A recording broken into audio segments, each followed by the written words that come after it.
Hello friends, Shubham classes में आप सबका स्वागत है। मैं सुदेश उपस्थित हूं और आज की कक्षा में हम अपना शार्दूल विक्रीड़तम छंद करेंगे। ठीक है जी।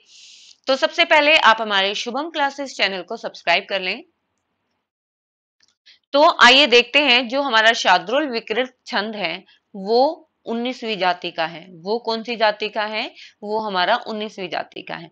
ठीक है, इसमें जो वर्णों की संख्या है वो 19 होती है, 19 वर्ण होती है। लेकिन ये किस में होती है? सिर्फ एक चरण में होती है। किस में होती है? एक चरण में होती है। अगर आपसे परीक्षा में कुल वर्ण पूछ ले, कुल वर्ण कितने होते हैं इसमें, तो कुल वर्ण का मतलब है चारों चरणों के आपको बताने पड़ेंगे। तो 19 चौक 76। ठीक है, तो आपके 76 वर्ण जो है वो टोटल होते हैं। ठीक है, तो जो शार्दूल विक्रीड़तम छंद है 19वीं जाति का है और इसमें वर्णों की संख्या 19 है। अगर कुल वर्ण आपसे पूछ ले तो इसमें कितने वर्ण होंगे? इसमें 76 जो है वर्ण होंगे। ठीक है, आइए अब इसका हम लक्षण पढ़ते हैं कि शार्दूल विक्रीड़तम छंद का लक्षण क्या है।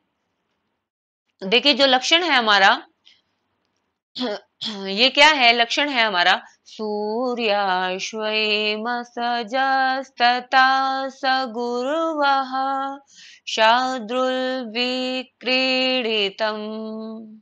ठीक है, तो अब जो इसकी यति है वो किस पे होगी? सूर्याश्वे पे होगी। ठीक है, सूर्याश्वे। अब सूर्य कितने होते हैं टोटल? सूर्य हमारे टोटल होते हैं 12 और अश्व होते हैं हमारे 7।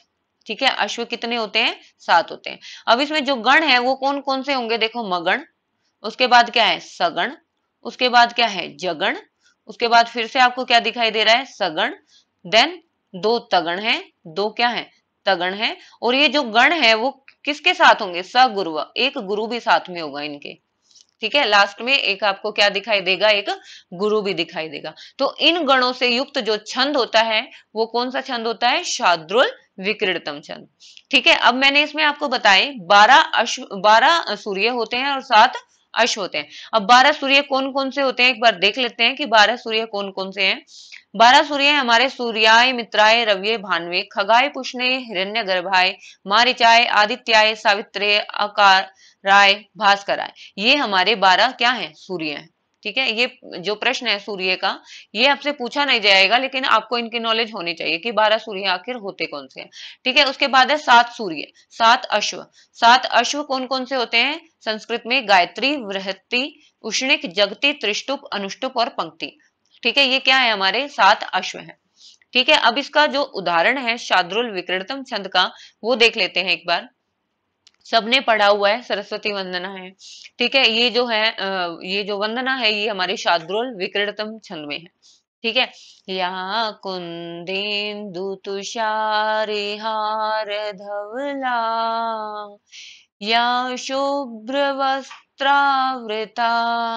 अब देखो, ध्वला के बाद मैंने यति दी है, या कुंदेन्दु तुषारिहार ध्वला, यहाँ पे रुक गई, या शुभ्र वस्त्रावृता।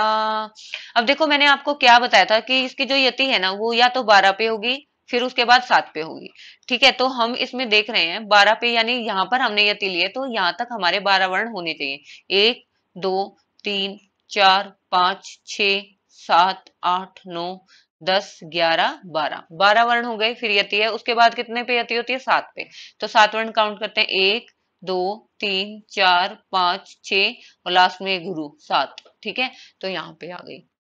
ठीक है, तो इस तरह से हम जो छंद है वो चेक करते हैं कि कौन सा छंद है। ठीक है, इसमें आप ऊपर लघु और गुरु लिख लेना। ठीक है, जैसे ये गुरु है, फिर से गुरु है, ये फिर से क्या है? गुरु। तो ये कौन सा बना? मगण बना। ठीक है, तो ऐसे ही सारे गण आप लिख सकते हैं यहाँ पर। और जब आप गण लिख पाएंगे तो इसका मतलब आप छंद भी बता पाएंगे कि कौन सा छंद है।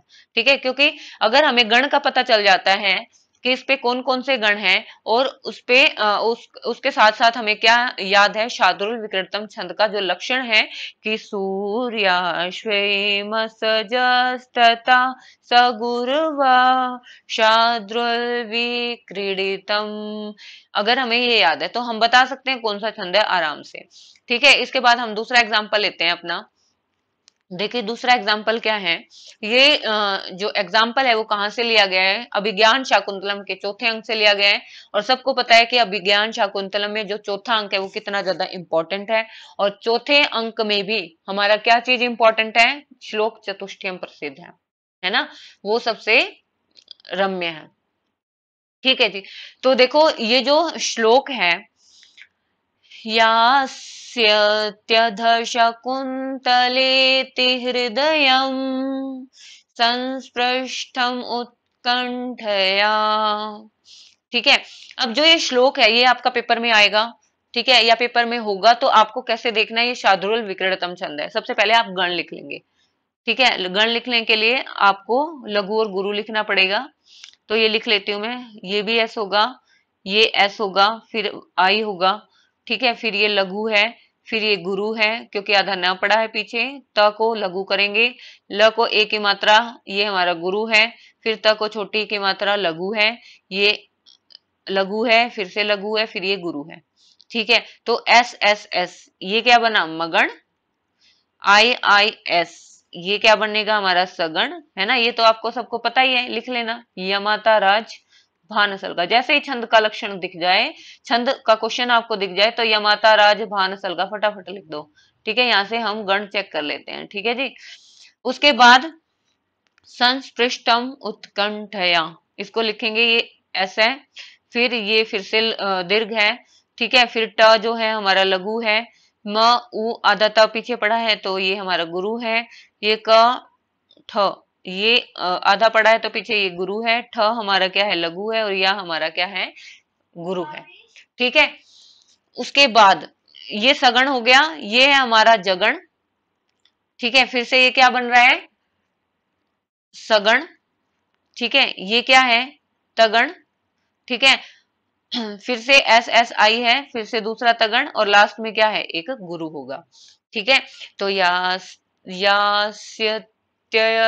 शकुंतलेति हृदयम् संस्पृष्टम् उत्कंठया कंठस्तंभित बाष्पवृत्ति कलुषा चिंतया जडं दर्शनम् वैक्लव्यं मम तावदीदृशम् इदम् स्नेहादरण्योकस पीड्यन्ति ग्रहिण कथं न तन्या विश्लेष दुखै न वै।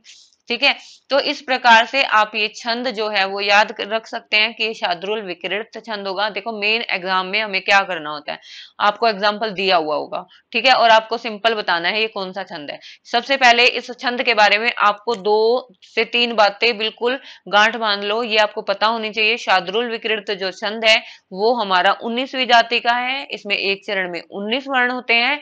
अगर आपसे कुल पूछ लिया जाए तो इसमें 76 वर्ण होते हैं। इसकी यति है जो 12 पे होती है और 7 पे होती है, क्योंकि सूर्य हमारे 12 होते हैं, इसमें 7 होते हैं, जैसा कि लक्षण में बताया गया है। ठीक है, इसमें, और ठीक है, और इसमें एक गुरु होता है हमारा। ठीक है, ये जो गण है हमारे 6 गण हैं, 6 गण के साथ एक गुरु होता है। इसमें यति 12 और 7 पे होती है। उसके बाद आपको छंद कैसे बताना है, कैसे चेक करना है, ये मैंने आपको बता दिया है। ठीक है, ऊपर हमें गण लिखने हैं, गण के लिए पहले लघु और गुरु लिखना पड़ेगा। और आपको क्या करना है, एक चीज का और इसमें ध्यान रखना है कि जब भी आप गुरु और लघु लिखोगे ना, तो उसमें मिस्टेक नहीं करने हैं आपको। जैसे ही आप मिस्टेक कर दोगे लघु और गुरु में, तो आप पजल हो जाओगे। ठीक है, तो अगर कहीं से भी समझ नहीं आ रहा आपको इस उदाहरण में कि इसको लघु कैसे लिखा, इसको गुरु कैसे लिखा, तो आप कमेंट बॉक्स में कमेंट करके पूछ सकते हैं कि आपको किस प्रकार से इसको लिखना है। Thank you.